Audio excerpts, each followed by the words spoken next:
Bonjour, la dernière fois nous avons vu comment matérialiser une pièce et nous avons choisi une pièce de 4 par 3. Aujourd'hui nous allons voir comment matérialiser une porte. Donc prenons une porte de 85, c'est-à-dire 0,85 mètres. Donc ça c'est la largeur de la porte puisque nous travaillons en 2D. Nous allons donc procéder à la fabrication.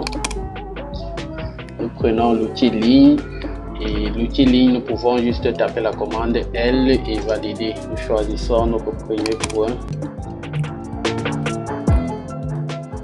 Lorsqu'on aligne la commande, si nous voulons encore réactiver la même commande, il suffit de taper sur espace. Là, outil décalé. Vu que notre épaisseur c'est l'épaisseur 20, nous allons prendre un décalage de 20, 0,2,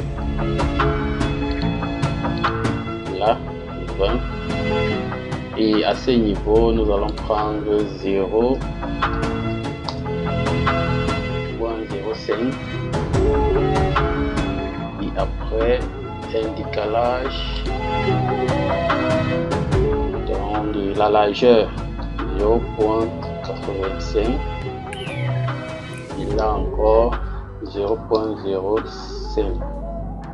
ok, ici nous allons faire un décalage de 0,75 de façon à former notre arc qui passera à ce niveau-ci. Donc nous n'allons pas prendre 0,85 mais 0,95 puisque nous allons commencer à ce niveau et nous arrêter à ce niveau, c'est-à-dire les 0,05 que nous avons pris ici et 0,05 seront retirés de notre 0,85 pour revenir à 0,75. Sinon cela ne va pas donner, sinon là le cercle ne pourra pas correspondre à ce que nous voulons. Donc à partir de là, nous pouvons juste supprimer ce qui ne nous concerne plus, c'est-à-dire à ce niveau, là, là, et là aussi. Donc celui-ci aussi nous pouvons supprimer. Et à partir de là, nous allons dupliquer celui-ci. Copier, là, coller à ce niveau et à partir de là nous allons supprimer celui-ci et celui-ci. Donc là nous prenons encore l'outil supprimer, on supprime là, on supprime aussi les doublures là et là. Voilà la base de notre porte. À partir de là, nous prenons l'outil A de cercle et nous allons prendre départ, centre, fin.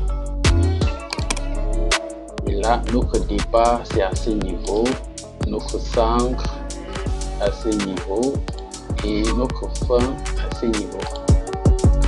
Et là, nous obtenons notre composant porte. Ça c'est notre porte et une fois définie la porte, il faudrait convertir cette porte comme composant dans AutoCAD et pour cela nous allons aller au niveau du calque. Donc calque c'est à ce niveau, créer un nouveau calque, c'est-à-dire calque porte. Donc là nous allons créer un nouveau calque porte. Nous changeons la couleur. Bon, nous pouvons mettre n'importe quelle couleur, ça ne gêne pas. Juste pour vite reconnaître notre calque. Donc là nous avons créé notre calque porte. Et là nous fermons, nous sélectionnons et nous changeons le calque à ce niveau. Calque porte, c'est où porte, porte. c'est à ce niveau. Nous prenons porte. Et pour convertir en tant que composant dans AutoCAD, nous allons sélectionner et taper sur B, c'est-à-dire bloc. Et là, nous allons ajouter un nom, porte, et spécifier le point d'insertion. À ce niveau, nous choisissons celui-ci, ce point-ci. Donc, point d'insertion, ça veut dire le point de base. Et là, si nous voulons rendre ce composant dynamique, alors ça c'est un autre tuto. Nous allons voir comment créer des composants dynamiques, mais cette fois-ci nous créons des composants simples. On va dire ça comme ça, composants simples, c'est-à-dire composants non dynamiques. Donc là, l'unité, comme nous travaillons en mètres, il faudrait laisser l'unité en mètres, parce que si nous changeons l'unité par rapport à l'unité définie à la base, ça pourra déranger.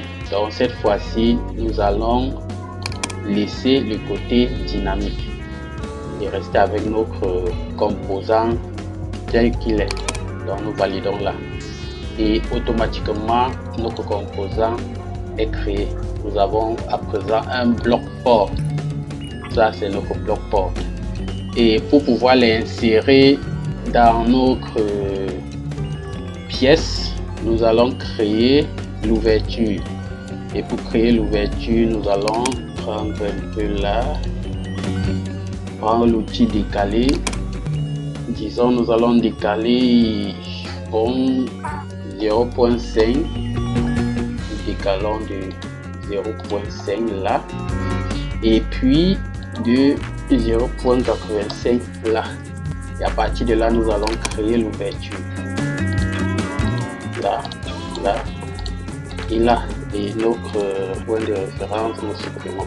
Là, nous venons de créer l'ouverture et là, on peut insérer notre porte là. Directement, notre porte correspond bien à la dimension définie dans 0,80. Nous voyons bien notre composant porte qui est défini là. Donc une fois créé le bloc, nous pouvons aller au niveau de palette d'outils. Palette d'outils et retrouver notre bloc là. Donc une fois créé le bloc se retrouve au niveau des palettes d'outils. C'est-à-dire là, nous pouvons récupérer et venir insérer dans notre pièce. Donc voilà en fait comment on peut créer une porte dans AutoCAD de façon rapide et simple. Bon, la prochaine fois nous allons voir comment créer le bloc fenêtre. Et il faut rappeler que ce bloc porte correspond à notre mur d'épaisseur 20. Donc si notre mur est d'épaisseur 15, alors il faut nous s'arranger à que ça corresponde à notre porte ou bien à notre mur d'épaisseur 15 ou 20 ou 10 ou 12. Donc ça dépend de l'épaisseur de notre mur. Bon, à la prochaine pour une nouvelle astuce. So, bye.